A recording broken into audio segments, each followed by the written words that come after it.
கலையாத கல்வி, குறையாத வயது, கபடு வாராத நட்பு, கன்றாத வளமை, குன்றாத இளமை, கழுவினி இல்லாத உடல், சலியாத மனம், அன்பு அகலாத மனைவி, தவறாத சந்தானம், தாழாத கீர்த்தி, மாறாத வார்த்தை, தடைகள் வாராத கொடை, தொலையாத நிதியம், கோணாத கோல், ஒரு துன்பம் இல்லாத நல்வாழ்வு.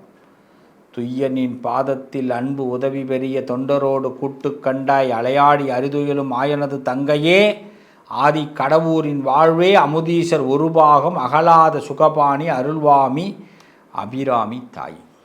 அபிராமியோடைய அருளால் உங்கள் அனைவரையும் சந்திப்பதிலே பெரும் மகிழ்ச்சி. இந்த பதிவு ரொம்ப அர்த்தமான பதிவு. யாரும் மிஸ் பண்ணாமல் இந்த பதிவை பாருங்கள், முழுமையாக பாருங்கள். இதோடைய நோக்கம் என்ன அப்படின்னா, இந்த வாழ்க்கையில் நிறைய பேருக்கு நிறைய சாபங்கள் இருக்குது. இந்த சாபங்களை நீங்கினாத்தான் நம்ம வாழ்க்கையில் நல்லதே நடக்கும். இந்த சாபம்லாம் நீங்கணும்னா நிறைய பரிகாரம் செய்யணும்னு சொல்கிறாங்க. அதெல்லாம் அவ்வளோ பரிகாரம்லாம் வேண்டாம். சிம்பிளான பரிகாரத்தை சொல்லித்தரேன். உங்கள் எல்லாருக்கும் சிம்பிளாக பரிகாரம் சொல்லித்தரேன். அதை செய்யுங்க. அதுவே உங்கள் சாபங்களை நீக்கிடும்.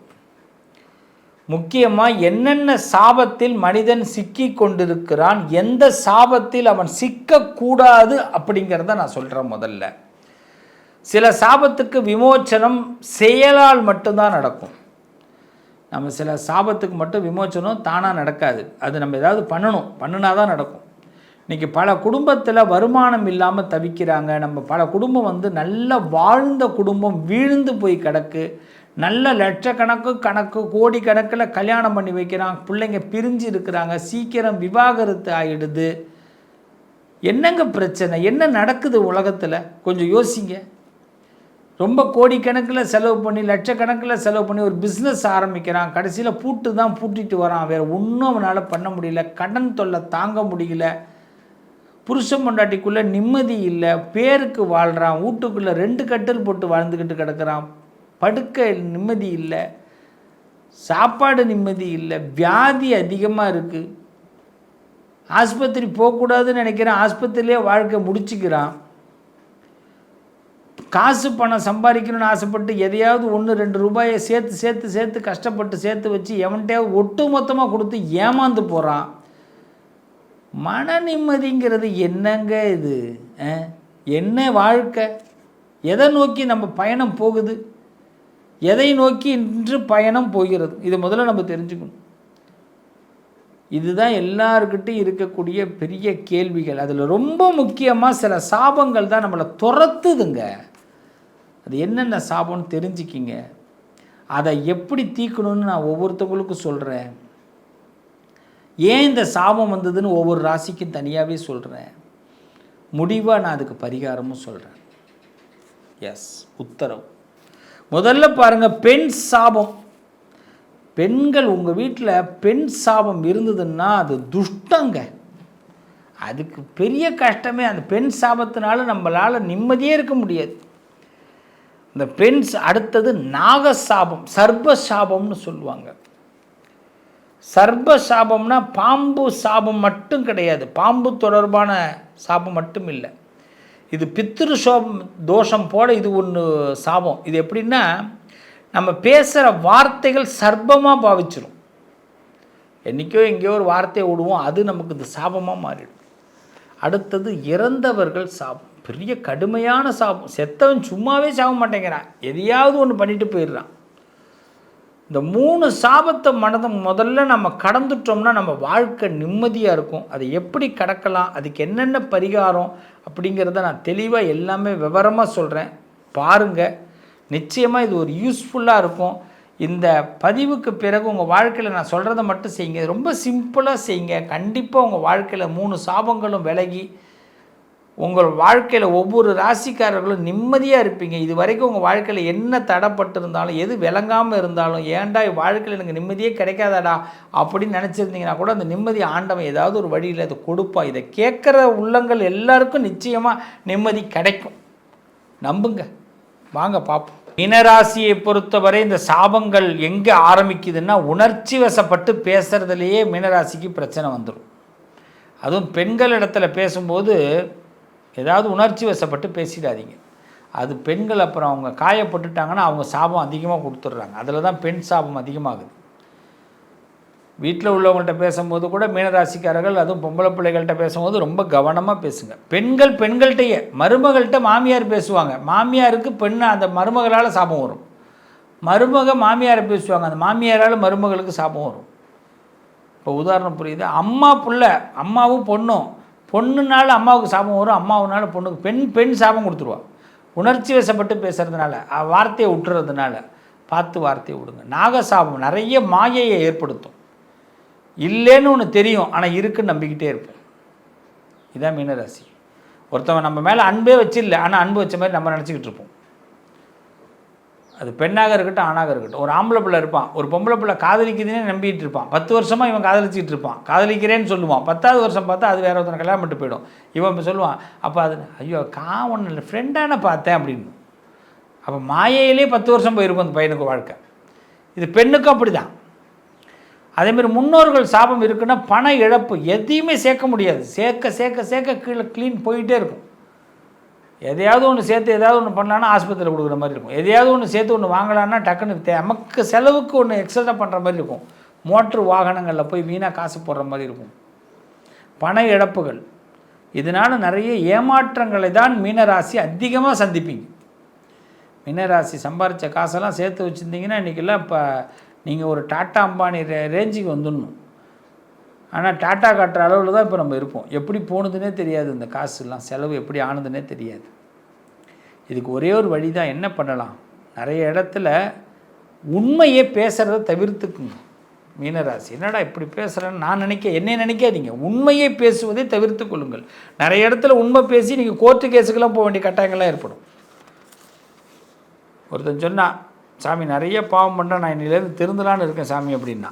நான் ஓப்பனாகவே சொன்னேன், பாவம் பண்ணேன்னு உணர்ந்த பற்றியா, அது போதும், திருந்த நினைக்காத. உணர்ந்துட்டீங்கன்னா பாவம் பண்ணுறது நின்றுடும். நீ திருந்தலான்னு நினைக்கும் போது தண்டனை கிடைக்க ஆரம்பிச்சிடும். தண்டனையை எதிர்கொள்கிறதுக்கு தயாராகிக்கும். அதனால் வாழ்க்கையில் ஒன்று இனிமேல் நான் உண்மையை பேசுகிறேன் அப்படின்னும் போது பல பிரச்சனைகளை சந்திக்க போகிறோன்னு அர்த்தம். அதனால் உண்மையை தவிர்த்தல் நல்லது. சில இடத்துல உண்மை பேசாதீங்க. ஆமாண்ணா ஆமாம் இல்லையே இல்லை அவ்வளோதான். சிவ விஷ்ணு வழிபாடு பண்ணுங்கள், முருகன் வழிபாடு பண்ணுங்கள், சாபம் விலகும், எல்லா சாபமும் விலகும். ஆன்மீகம்தான் உங்களுக்கு விழிப்புணர்வை ஏற்படுத்தும், அதுதான் உங்களுக்கு உச்ச நிலையை ஏற்படுத்தும். ஆன்மீகத்தின் பாதையில் டிவைன் நிலையில் நீங்கள் கண்டிப்பாக வருவீங்க. இதுதான் மீனராசியுடைய பலம். டிவைன். நிறைய உண்மைகளை ஏற்றுக்கொள்ள வேண்டிய கட்டாயம் ஏற்படும். இதுதான் பாடம். உள் அமைதி தான் உங்களுக்கு முடிவு. உள் அமைதி நல்லா தெரிஞ்சுங்க. இந்த காலகட்டம் உள் அமைதி. சாபம் என்பது பயப்பட வேண்டிய விஷயம் அல்ல. முதல்ல மீனராசி தெளிவாக தெரிஞ்சுங்க. சாபம்ங்கிறது பயப்பட வேண்டியது இல்லை. அது நம் செய்யக்கூடிய செயல், நம் மனநிலையை காட்டும் ஒரு பிரதிபலிப்பு தான். நல்ல செயல், நல்ல தானம், மன்னிப்பு கேட்குறது, இதுவே அதுக்கு பெரிய தீர்வு. இதை முதல்ல ஞாபகம் வச்சுங்க. இப்படி நீங்கள் அதை செஞ்சீங்கன்னா உங்கள் லைஃப்பில் எக்காரணம் கொண்டு எந்த விதமான சறுக்கல்களும் ஏற்படாது. மிகப்பெரிய மாற்றங்கள், மிகப்பெரிய யோகங்கள், மிகப்பெரிய திறமைகளுக்கு உங்களுக்கு மகத்துவம் கிடைக்கப் போகுது. ஸோ மீனராசி மிகப்பெரிய மாற்றங்களை சந்திக்க போகிறீங்க. அதனால் இது வரைக்கும் உங்களுக்கு பெண் சாபம், நாக சாபம், இறந்தவர்கள் சாபம் இருந்தால் நான் சொல்ல சில விஷயங்களை தொடர்ந்து செய்யுங்க. முக்கியமாக நீங்கள் செய்ய வேண்டியது கடந்த கால நினைவுகளை வைத்து கொண்டு சிலரை நம்பாமல் இருப்பது இனிமேல் நல்லது. புதுசாக ஒரு லைஃப்குள்ளே வந்துட்டோம், புதுசாக ஒரு விஷயத்தை இன்னமும் பண்ணுறோம், இனிமேல் நமக்குன்னு ஒரு தனியாக ஒரு பிளானை போட்டு வாழ்வோம் அப்படிங்கிற எண்ணத்தை மீனராசிக்காரர்கள் முடிவெடுத்துட்டிங்கன்னா உங்கள் வாழ்க்கையில் நடக்கக்கூடிய எல்லா மாற்றங்களும் நாம் சந்திக்கும் மனிதர்களால் நடக்குது. எதையும் சாதாரணமாகவோ அதே சமயம் மிக ஆழமாகவோ கடக்கக்கூடாது அப்படிங்கிறத முடிவு பண்ணிக்கிங்க. மீண்டும் சொல்கிறேன், நம்ம வாழ்க்கையில் நடக்கக்கூடிய மாற்றங்கள் நாம் சந்திக்கும் மனிதர்களால் நடக்குது. புரியுதா? நம்ம இன்றைக்கி யாரை ஒருத்தனை சந்திக்கிறீங்க, அவனால் உங்களுக்கு ஒரு மாற்றம், அவ்வளவுதான். அதை